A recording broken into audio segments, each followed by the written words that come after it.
Hello my dear students, कैसे हो सभी। उम्मीद करता हूँ सभी मस्त होंगे, स्वस्थ होंगे। तो दोस्तों, मैं राम निवास एक बार फिर आप सभी लोगों का एसएससी सीजीएल पिनेकल कोचिंग के ऑनलाइन प्लेटफॉर्म पर हार्दिक स्वागत करता हूँ।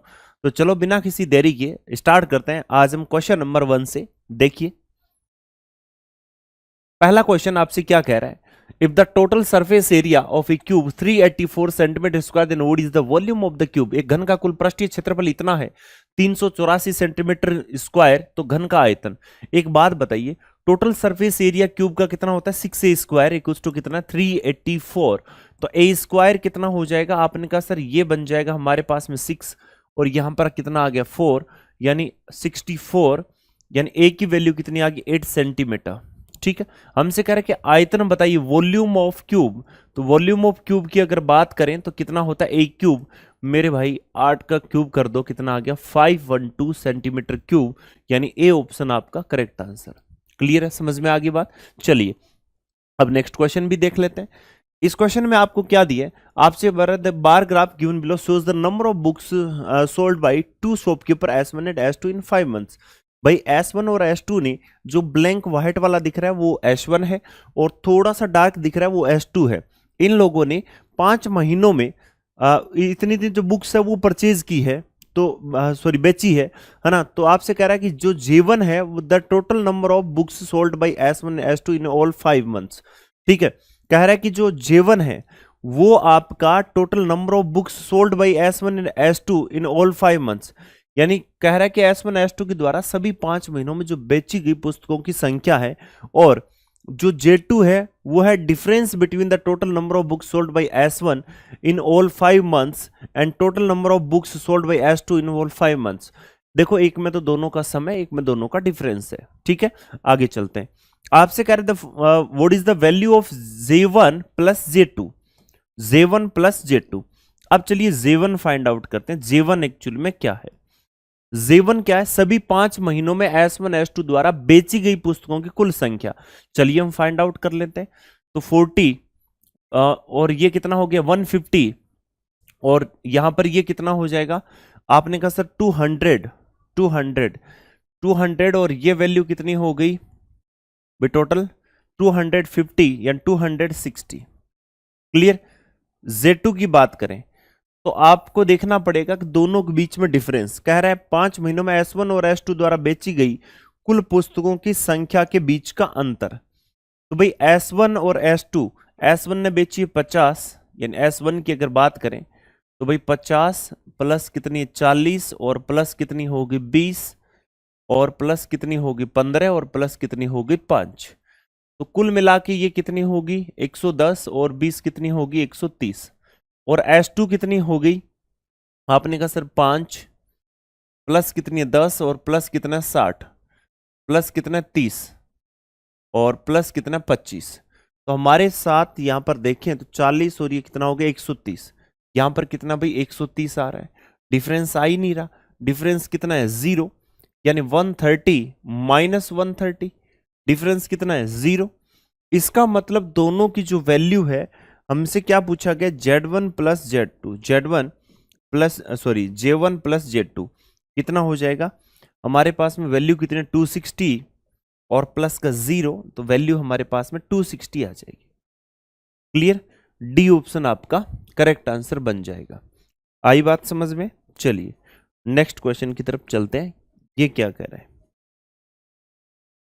आपसे बोला है the bar graph given below shows the number of players participating in 2 games in 6 different school LMNPQR। कह रहा है कि 6 स्कूल है, उसमें भाग लेने वाले खिलाड़ियों की संख्या को आपको दिखाया गया, दिख भी रहा होगा आपको, और कह रहा है total number of players participating in game D from all school is vote % of the total number of player participating in game E from all school. कह रहा है कि सभी स्कूलों से डी में भाग लेने वाले खिलाड़ियों की कुल संख्या। व्हाइट वाले डी वाले हैं और जो थोड़ा सा डार्क आपको दिख रहा है वो ई वाले हैं।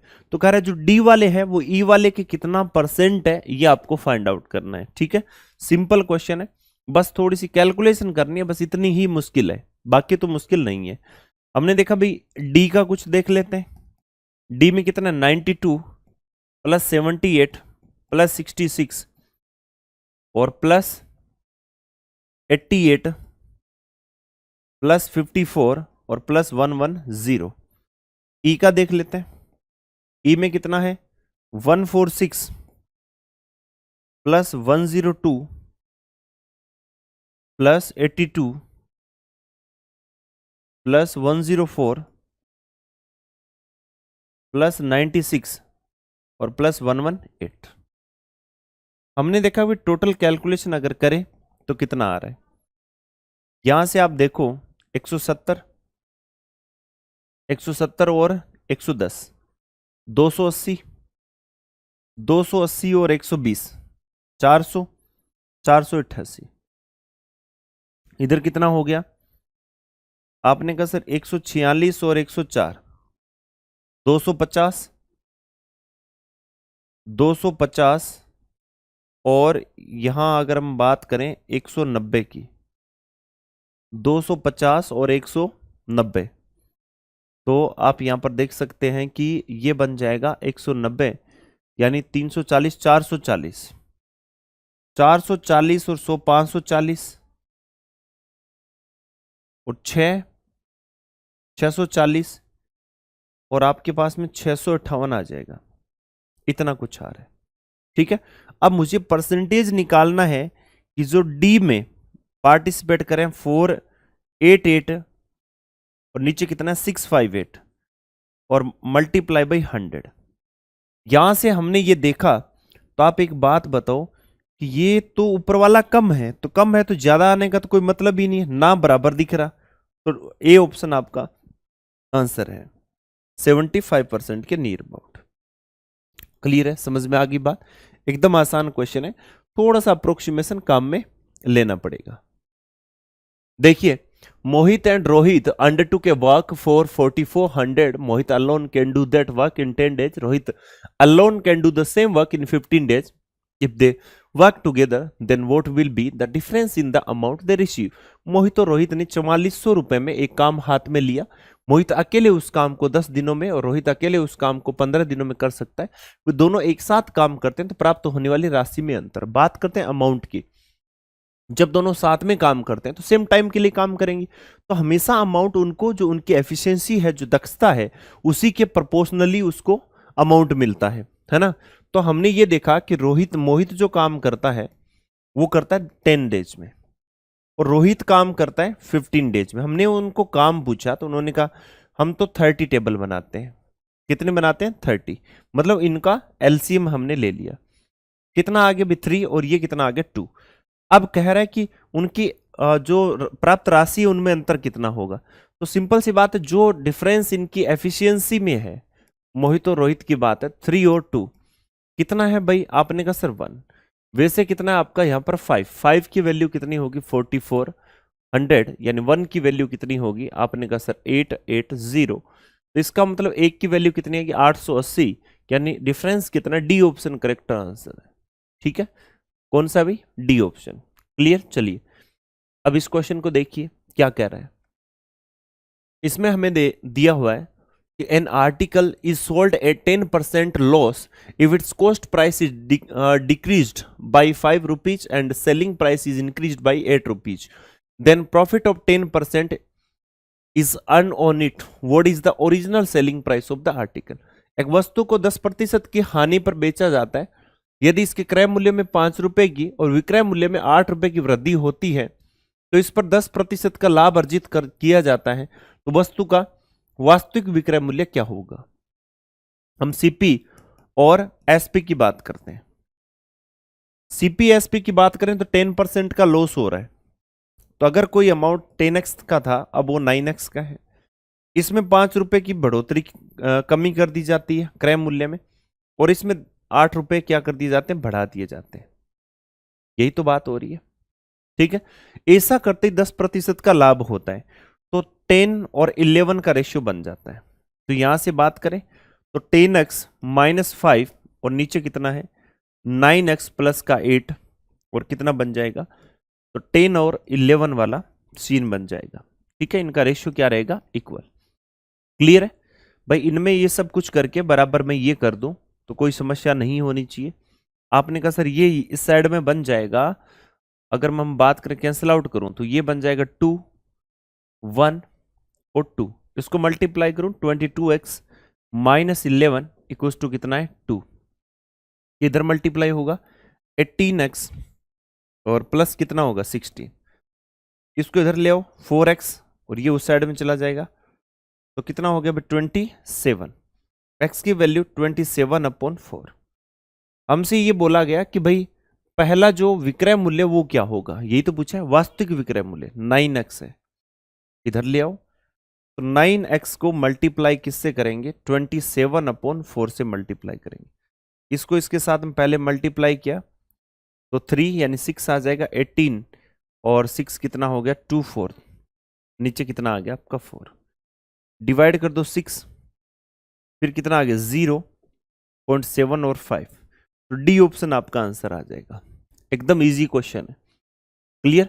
चलिए इस क्वेश्चन में देखिए आपसे कह रहा है the bar graph given below shows the production of refrigerators by 6 companies, नीचे दी गए दंड आलेख में 6 कंपनियों द्वारा रेफ्रिजरेटर के उत्पादन को दिखाया गया है और आपसे बोला the production of the refrigerator by A is what percent of production of refrigerator by E, A द्वारा रेफ्रिजरेटर का उत्पादन ई द्वारा रेफ्रिजरेटर के उत्पादन का कितना परसेंट है, ए द्वारा और किसका ई का, तो ए कितना कर रहा है 300, किसका 60 का, और इधर कितना कर देंगे, तो आपने देखा यहां पर अगर मैं बात करूं तो ये कितना हो गया 50, यानी 500% है, कितना 500, कितना परसेंट ज्यादा है 400% ज्यादा है, क्लियर। चलिए आगे इसमें देखिए जरा, आपसे बोला है कि भाई sine B minus cos A equals to 0, और ये कब होता है, यानी sine B equals to cos A कब होता है, कोस और साइन तभी बराबर होते हैं जब a प्लस बी बराबर कितना हो 90 डिग्री हो, ध्यान में रखना कॉम्प्लीमेंट्री एंगल की कंडीशन है, ठीक है, सबको पता है, बस आप लोगों को नहीं पता होगा, अब से ध्यान में रखना है। इसको सोल्व करना पूछ रहा है कि a की वैल्यू इतनी है b की इतनी है, तो a प्लस बी का मान बताइए, चलो ये देख लेते हैं। इसको हमने देखा तो पहले डिवाइड करो तो 2 मल्टीप्लाई बाई 5, नीचे ये हो गया आपका 36 डिवाइडेड बाई 12, एक्चुअली में हमारे पास वैल्यू 10 अपॉन कितना आ गया, जो a की वैल्यू है वो 10 अपॉन कितनी आ गई 3 आ गई, क्लियर। यहां से इसको करते हैं सोल्व, तो पहले इसको डिवाइड किया तो b की वैल्यू के लिए पहले इसको डिवाइड करेंगे तो 5/15 मल्टीप्लाई बाई 5 प्लस ये कितना हो गया 12 माइनस 5, नीचे आ जाते हैं तो 15 divided by 5 multiply by 25 minus 6 plus 6, clear. यहां से देखिए आपको पता होना चाहिए ये कितना हो गया 3 और इधर कितना हो गया 5, तो b की वैल्यू कितनी बन जाएगी, आपने कहा सर 5/3 प्लस का कितना आ गया 7, नीचे कितना आ गया, आपने कहा सर 75 माइनस 6 और प्लस का 6 कैंसिल आउट हो गए, तो ऊपर वैल्यू कितनी होगी 26/3 और नीचे कितना है 75, तो a प्लस बी मेरे पास में आ चुका 26/225, ये b की वैल्यू आ गई। अब मुझे चाहिए a प्लस बी, तो a प्लस बी के लिए मुझे पता है मेरे पास में 10/3 पड़ा है और क्या है प्लस 26/225 पड़ा है, यहां से हमने देखा कि नीचे 225 एलसीएम है, 75 ऊपर ऊपर चला गया 26, 776/225, 776/225 यानी ए ऑप्शन आपका करेक्ट आंसर बन जाता है। ओके चलिए नेक्स्ट क्वेश्चन, अब इसमें देखिए जरा, इसमें हमें बोल रहा है ए average of 9 consecutive odd numbers is 27 if the previous and the next odd numbers to these 9 odd numbers are also included, then what will be the new average। 9 क्रमबद्ध विषम संख्याओं को औसत 27 है, 9 संख्या है मान लो, है ना, मैं इसे बोल दूं 1 2 3 4 5 6 7 8 और क्या 9, इनमें अगर एवरेज की अगर मैं बात करूं, इनका एवरेज ये होगा बीच वाला, ये क्या होता है एवरेज होता है। एवरेज का मतलब होता है अगर सिमिलर को पैटर्न चल रहा हो, सेम गैप की बात चल रही हो, एवरेज हमेशा बीच वाली संख्या होती है। तो ये कह रहा है कि यदि 9 विषम संख्याओं को पिछली और अगली विषम संख्या को शामिल कर लिया जाए, आप इधर भी एक इंक्लूड कर रहे हो, आप इधर भी एक इंक्लूड कर रहे हो, तो इसकी पोजीशन चेंज नहीं हो रही जब आप सेम वे में चलते हो। फॉर एग्जाम्पल मैं आपको बताऊं कि एक चीज बताऊं कि आप ऐसा करो कि कुछ ऐसा मान लो कि ये संख्या है, ये टोटल जो नंबर है ये कितने 5 है, 7 है, इस 7 में एवरेज ये होगा, आप फाइंड आउट करके देख सकते हो।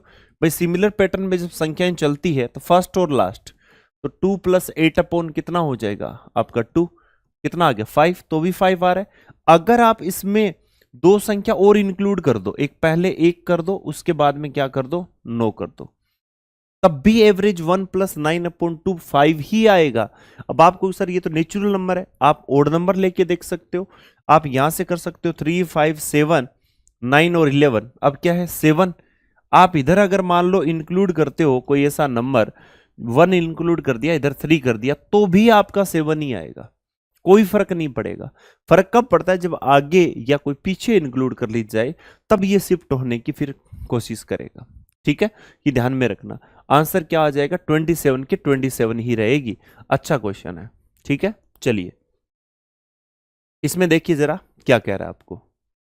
इस क्वेश्चन में देखिए आपसे कह रहा है कि the radius of two concentric circle are x centimetre and 26 centimetre, p and s are the points on the larger circle and q and r the points on a smaller circle. If pqrs is a straight line and qr equals to 40 and ps equals to 48, then what is the value of x? कह रहे दो संकेंद्रीय वृत्तों की त्रिज्या x centimetre और 26 है, p और s बड़े वृत्त पर बिंदु है, q और r छोटे वृत्त पर बिंदु है। pqrs एक स्ट्रेट लाइन है और qr इतना है, ps इतना है, तो x का मान बताइए। चलिए अभी देखते हैं फटाफट x का मान कितना होगा। ठीक है, चलिए ये है आपके संकेंद्रीय वृत्त जिसको हम बोलते हैं कंसेंट्रिक सर्कल, और इसमें एक छोटा सर्कल हम यहां बना देते हैं। ओके, परफेक्ट, एकदम फिट बैठ गया। उसके बाद में एक लाइन जो कि कुछ इस हिसाब से गुजर रही है। आपको सर ये टच करती हुई भी तो जा सकती है, आप थोड़ा सोच के देखो, अगर ये टच करती हुई जाती तो अंदर जो छोटा सर्कल है इसको 2 पॉइंट पे थोड़ी काटती, क्यू और आर पर। तो इसका मतलब पी और एस बड़े वृत्त के पॉइंट है, और इधर क्या आ जाएगा क्यू, और इधर कितना हो गया आर हो गया। आपसे बोला क्या है, यदि P Q are straight line है तो क्यू आर कितना है भाई 40, क्यू आर कितना है 40। क्लियर। उसके बाद में आपने देखा कि पी एस कितना 48, इसका मतलब ये भी इक्वल रहेंगे, ये 4 रहेगा, ये भी कितना रहेगा 4 रहेगा। उसके बाद में आपने देखा कि भाई x का मान आपसे पूछा गया है, भाई x की वैल्यू कैसे फाइंड आउट करेंगे, तो इसके लिए आपको यहां पर देखना पड़ेगा कि इसकी जो रेडियस है वो रेडियस कितनी हो गई। आपने कहा सर ये रेडियस इसकी हो जाती है, हमारे टोटल रेडियस कितनी दी 26 सेंटीमीटर। क्लियर। और इसके बाद में हम क्या करते हैं, यहां से छोटा सा काम और करते हैं, एक डायरेक्ट यहां पर एक परपेंडिकुलर डाल देते हैं इस पर, तो ये हमेशा सामने वाला जो कोड है उसको 2 इक्वल पार्ट में डिवाइड कर देता है। तो ये कितना हो गया 20। अब सोचो ये पूरा का पूरा ये जो सेगमेंट है या ये जो लाइन है ये कितनी होगी 24 सेंटीमीटर। अब आपको ट्रिपलेट के अकॉर्डिंग पता होगा कि ये 24 है ये पूरा, ठीक है, ये पूरा कितना 24 सेंटीमीटर यहां तक का। क्लियर। ये 26 है, इसका मतलब ये कितना हो गया, आपने कहा सर 10 सेंटीमीटर। अब सोचो ये 10 सेंटीमीटर, ठीक है, और हमें क्या करना है यहां से ये लाइन यानी ये जो x सेंटीमीटर है ये फाइंड आउट करना है। अब छोटा ट्राइंगल बन गया हमारे पास में, आपने देखा कि ये आपका x सेंटीमीटर है, इसमें ये 10 सेंटीमीटर है, ये 20 सेंटीमीटर है, ठीक है, ये 90 डिग्री है, तो x की वैल्यू फाइंड आउट करनी है। आपको पता है according to Pythagoras x equals to कितना हो गया √10² प्लस कितना हो गया 20², then it will be 100 plus कितना हो गया भाई 400, तो फाइनली वी विल गेट 5√500। ये कितना हो जाएगा, आप कहोगे सर ये बन जाएगा 100 × 5, तो हमारे पास में x की वैल्यू कितनी आ गई 10√5। तो यही तो x ही हमसे पूछा गया था। ठीक है, x की वैल्यू कितनी है, आपने कहा सर 10√5 है क्या, बिल्कुल बी ऑप्शन आपका करेक्ट आंसर बन जाता है। ओके, देख लो जल्दी से। आ जाइए अब नेक्स्ट क्वेश्चन पर। क्या कह रहा है आपसे कह रहा है the table given below shows the sales of 2 companies in 5 year. कह रहा है 5 साल में कुछ कंपनी है, 2 कंपनी ए और बी, उनके कुछ सेल्स को दिखाया जा रहा है। L1 क्या है? देखिए आजकल इस टाइप के क्वेश्चन ट्रेंड में है, L1, L2, Z1, Z2, A1, A2। तो ये फिर बाद में क्या है कि इसके आगे एक्चुअल में क्या होता है क्वेश्चन, अब आप खुद सोच के देखो ना, करवा क्या रहा है, रेशियो पूछ लेगा, इनका डिफरेंस पूछ लेगा, इनका सम पूछ लेगा, लेकिन वो क्या करेगा इसकी फॉर्म में पूछेगा, तो हमें ऐसे लगेगा यार लैंग्वेज बहुत ज्यादा है, क्वेश्चन बहुत बड़ा है, जबकि क्वेश्चन में कुछ नहीं होता। आपको घबराना नहीं है। इस टाइप के क्वेश्चन में आपसे बोला है कि L1 the difference between the total sales of A and B in all year. कह रहा है कि L1 ए और बी में जो आपका डिफरेंस है वो बताना है। L2 क्या है? The value of average sale of A in all year, है ना, value of average sale of A in all year. तो ए का एवरेज निकाल लेते हैं। सबसे पहले तो ए का एवरेज निकालते हैं। ए का एवरेज यानी क्या है? L2। हमने कहा सर ये बन जाएगा हमारा 9, ठीक है, 900 हो गया ना, और ये आपका टोटल कितना हो गया? 1400, तो 2300 और 2750, 2750। नीचे हम कितना कर दें भाई? 5 है ना, तो 5 से कर देंगे। ये आ गया 5, 5 और 0, 550। इसके बाद में बात करते हैं L1। L1 का मतलब क्या है कि भाई सभी वर्षों में ए और बी की कुल बिक्री के बीच का अंतर, सभी वर्षों में ए और बी के बीच में कुल बिक्री का अंतर। यहां पर टोटल कितना होगा? डिफरेंस बनाओ जरा फटाफट, 800, और ये डिफरेंस कितना हो गया? अब ये ज्यादा चल रहा है तो मैं इसको लेके चल रहा हूं, है ना, बी को। तो बी का प्लस में इस साइड का क्या हो गया? प्लस, और इस साइड में कितना हो गया? 300, और अब कितना है? 200। अब इस साइड में ज्यादा है तो माइनस कितना कर देंगे? 300, और ये कितना कर देंगे? माइनस का 200। एक्चुअल में हमें डिफरेंस पूछा, डिफरेंस हमेशा मैक्सिमम माइनस मिनिमम होता है, ठीक है। अब यहां से हमने देखा कि भाई इनको हटा दें, ये कैंसिल आउट हो गया, कैंसिल आउट। डिफरेंस कितना रहा? 800 का, तो डिफरेंस कितना? 800। अब हमसे क्या पूछा है कि भाई L1 और L2 का रेशियो कितना है? 800 और 550, 0 0, 16:11। कितना है? 16:11, यानी सी ऑप्शन आपका करेक्ट आंसर बन जाता है। ओके, चलिए आगे इस क्वेश्चन में आ जाइए। इसमें आपसे कह रहा है in a school average weight of a girls and boy are 30 kg and 36 kg. If the number of girls is twice of the number of boys, then what will be the average weight of all the student in the school? एक school में लड़कियों और लड़कों की औसत भार इतना है, लड़कियों और लड़कों का जो एवरेज वेट है वो कितना है? आपने कहा सर ये है 30 kg, और इनका लड़कों का कितना है? 36 kg, और इनकी जो संख्या है वो कितना है? इनका रेशियो कितना दिया है? आपने कहा सर लड़कियों की संख्या लड़कों की संख्या की दोगुनी है, 2 रेशियो कितना है? 1। मैं इसे मान लेता हूं लड़कियां 2 ही है, तो 2 लड़कियां 30 के हिसाब से और एक लड़का 36 के हिसाब से। नीचे कितना आ गया? तो आपने कहा सर नीचे आ जाएगा 2 + 1, टोटल 60, तो 96 अपॉन कितना है? 3। तो भाई मेरे हिसाब से 32 kg आ जाना चाहिए, तो 32 kg ही आएगा। सी ऑप्शन आपका करेक्ट हो जाता है। ओके, चलिए आगे बढ़े। अब देखिए क्वेश्चन आपके सामने, ये भी एक सिंपल क्वेश्चन। यहां पर हमें क्या बनाना पड़ेगा? ट्रायंगल, क्योंकि ट्रिग्नोमेट्री की बात आगे ट्रायंगल ना बने तो भाई अच्छी बात थोड़ी ना है। आपने यहां पर देखा कि भाई एफ दिया है, तो एफ इसको मान लेता हूं मैं, ठीक है, ये एफ है। आपसे बोला है कि 10f, तो ये परपेंडिकुलर अपॉन क्या होता है? बेस होता है। 8 15 और ये क्या हो जाएगा? फिर 17, ट्रिपलेट बन रहा है, ये 90 डिग्री होता है। साइन एफ की बात हो रही है, साइन एफ और कोस एफ। तो साइन एफ आपका क्या होगा? परपेंडिकुलर अपॉन हाइपोटेनस, तो 15/17, ये बेस अपॉन क्या होगा? हाइपोटेनस, तो कितना? 23 अपॉन कितना? 17। क्लियर? सी ऑप्शन आंसर हो जाएगा।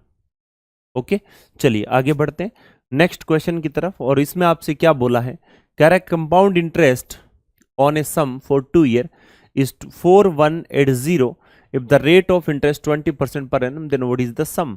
कह रहा है कि एक राशि पर 2 वर्ष का चक्रवृद्धि ब्याज 4180 है।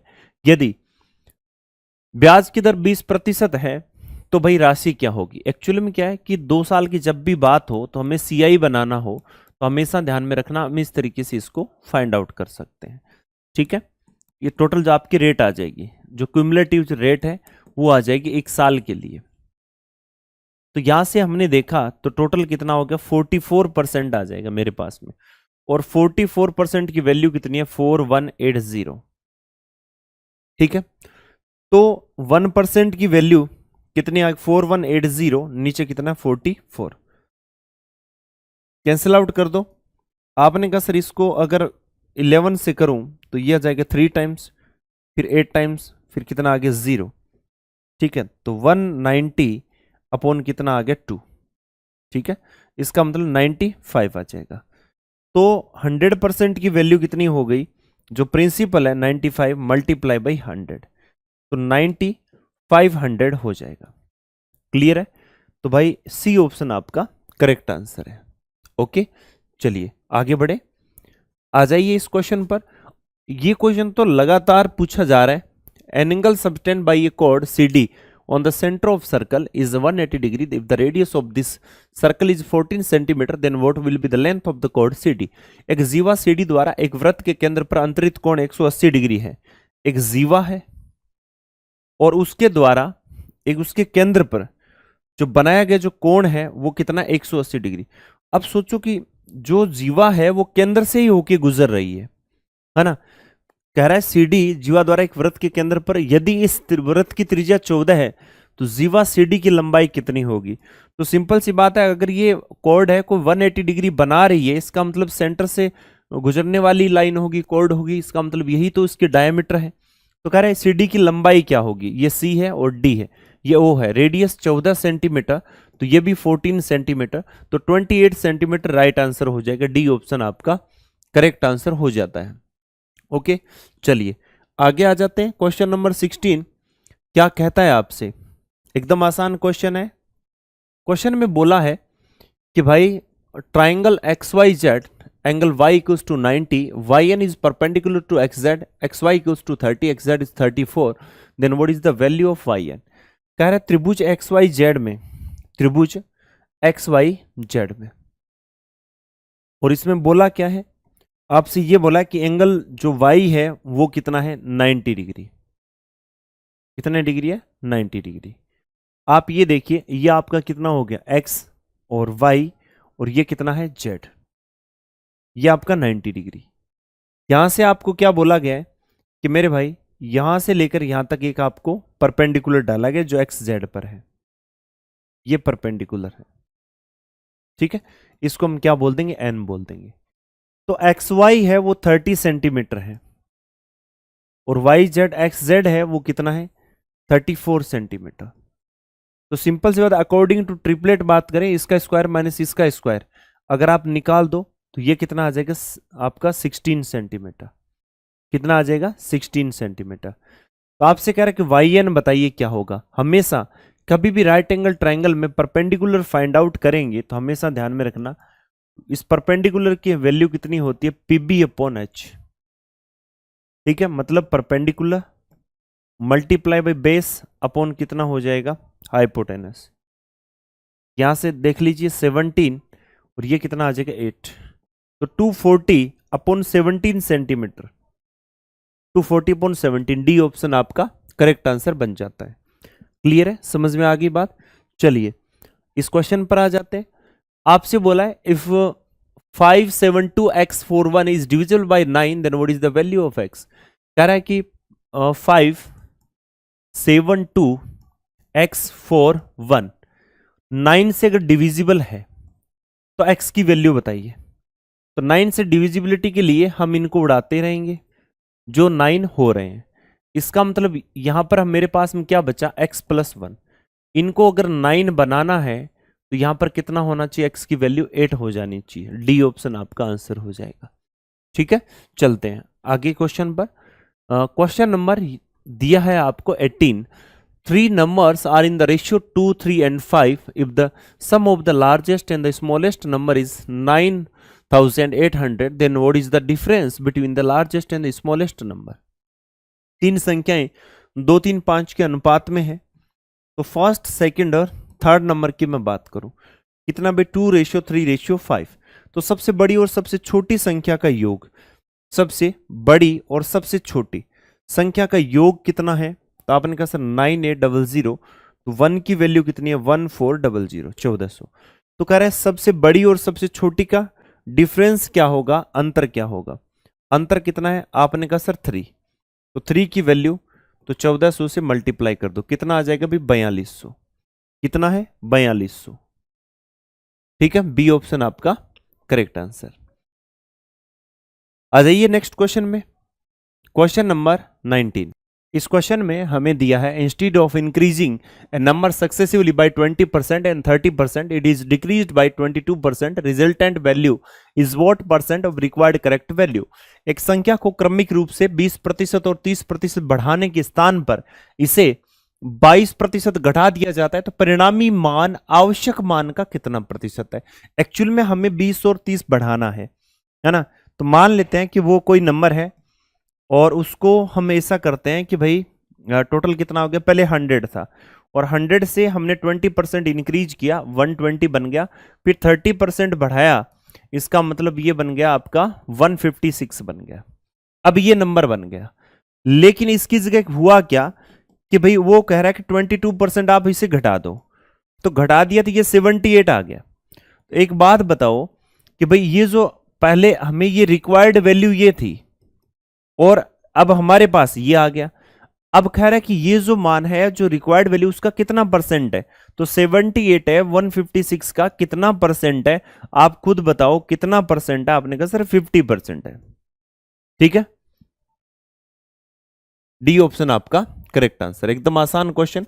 चलिए अब इस क्वेश्चन को देखिए, कह रहा है on selling a book at 8/15 of the mark price there is a loss of 20%, what will be the ratio of mark price and cost price of the book। एक पुस्तक को अंकित मूल्य के 8/15 भाग पर बेचने पर 20% की हानि होती है, तो पुस्तक के अंकित मूल्य और क्रय मूल्य का अनुपात क्या है। एक्चुअली में क्या है, हमारे पास है एमपी और अंकित मूल्य के, यानी आपसे कह रहे selling of the 8/15 of the mark price, यानी अगर ये 1500 की है और इसकी जगह वो कितने में बेचना चाह रहा है, इसका टोटल आप देख लो कि ये बेचना चाह रहा है 800 रुपए में, इसको बेचना चाह रहा है, ये इसका सेलिंग, और इतने में बेचते ही इसे 20% का लॉस हो जाता है। ठीक है, इसका मतलब ये सीपी इसका कितना था, आपने कहा सर 800 और 10 अपॉन कितना 100 अपॉन कितना 80, तो यहां से काटापीटी करने के बाद में हमें पता चले 1000 रुपए। तो कह रहा है अंकित मूल्य और क्रय मूल्य के बीच में रेशियो क्या है, तो अंकित मूल्य और क्रय मूल्य की हम बात करें सीपी की, तो ये कितना था 1500, इधर कितना है 1000, कैंसिल आउट कर दो, 3 और 2 का रेशियो आ जाएगा, डी ऑप्शन आपका आंसर आ जाएगा। ठीक है, ये एक इंपॉर्टेंट पैटर्न है जिस पर लेटेस्ट क्वेश्चन पूछे जा रहे हैं। देखिए इस क्वेश्चन में आपको क्या दिया है, in triangle R S T Z is a point on side S T and S Z equals to Z T, angle R Z S equals to 90 degree and R S equals to 10, then what is the value of R T. कह रहा है कि triangle, मेरे पास में एक are S T triangle है, कौन सा है आर एस टी, और इस ट्राइंगल में हमें क्या बोला गया आर एस और टी, आपसे बोला है कि जो जेड है एक ऐसा पॉइंट है बिंदु जो एस जेड और जेड टी दोनों क्या है बराबर हैं, इन दोनों को बराबर काटेगा, तो ऐसा हमारे पास में एक पॉइंट है।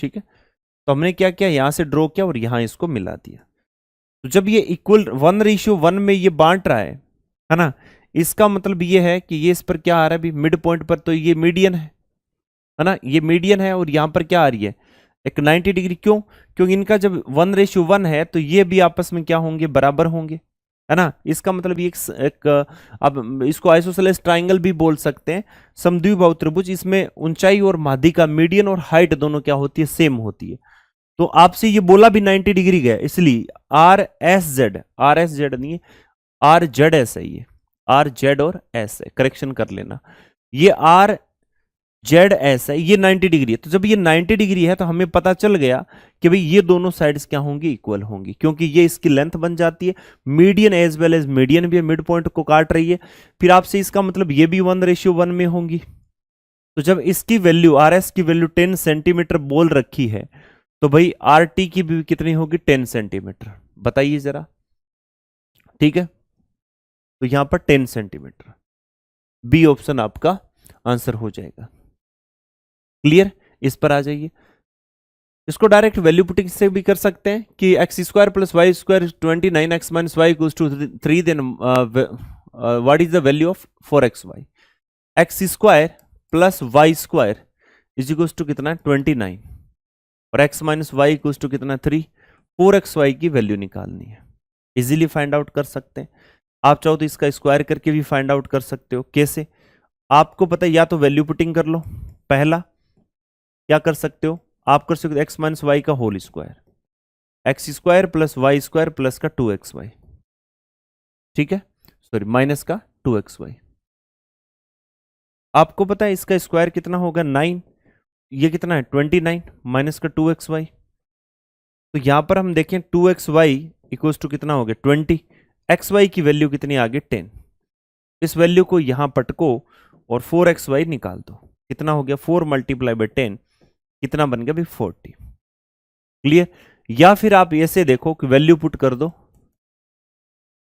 ठीक है, वैल्यू पुट कर दो, कितना x इक्वल्स टू 5 रख दो और y इक्वल्स टू अब 2 रख दो, क्योंकि दोनों में डिफरेंस 3 आना चाहिए।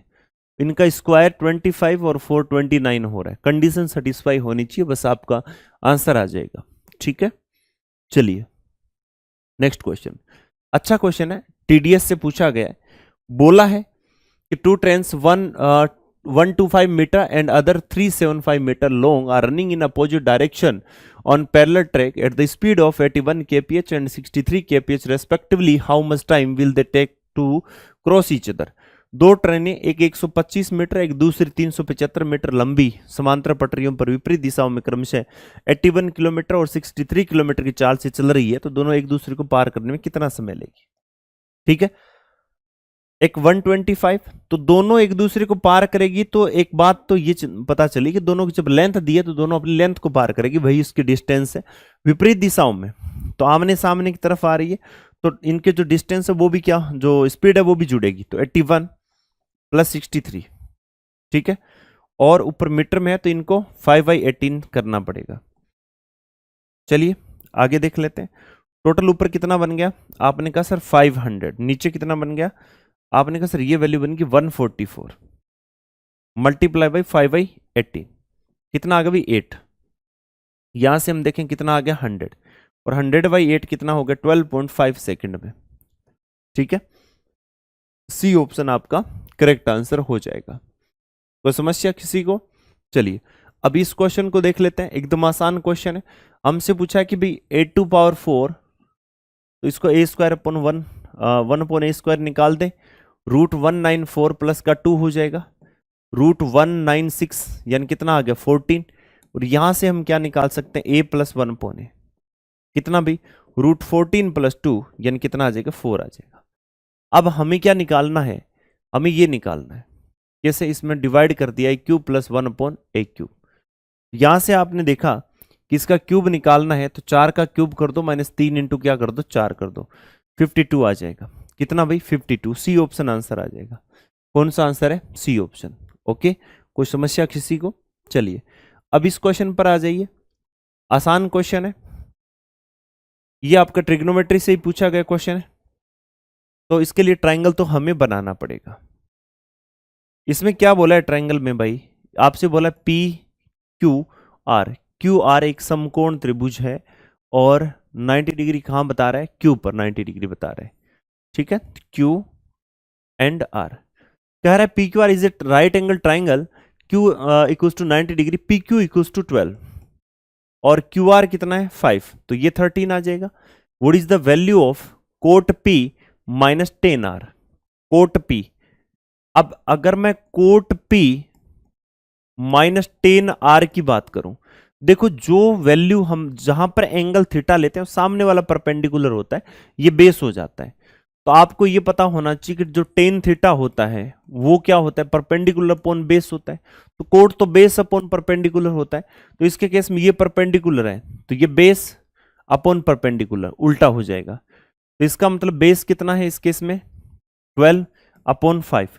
अब 10 आर ये होगा तो परपेंडिकुलर अपॉन बेस, तो परपेंडिकुलर अपॉन क्या आ जाएगा बेस, कितना आ गया 0, डी ऑप्शन आपका आंसर हो जाएगा। ठीक है, कौन सा आंसर है मेरे भाई? डी ऑप्शन आपका आंसर है। तो हमारे इस सेट के टोटल 25 क्वेश्चन कंप्लीट हो गए। ये लेटेस्ट एग्जाम में पूछे गए क्वेश्चन है और उम्मीद करता हूँ कि आप लोगों को सारे सॉल्यूशन भी पसंद आए होंगे और मेथड कम से कम कैलकुलेशन में हमने करने की कोशिश की है ताकि मिनिमम टाइम में मैक्सिमम स्कोर किया जा सके। तो प्रैक्टिस करते रहिए, मिलते हैं नेक्स्ट में। तब तक के लिए धन्यवाद। Thank you so much, wish you all the best.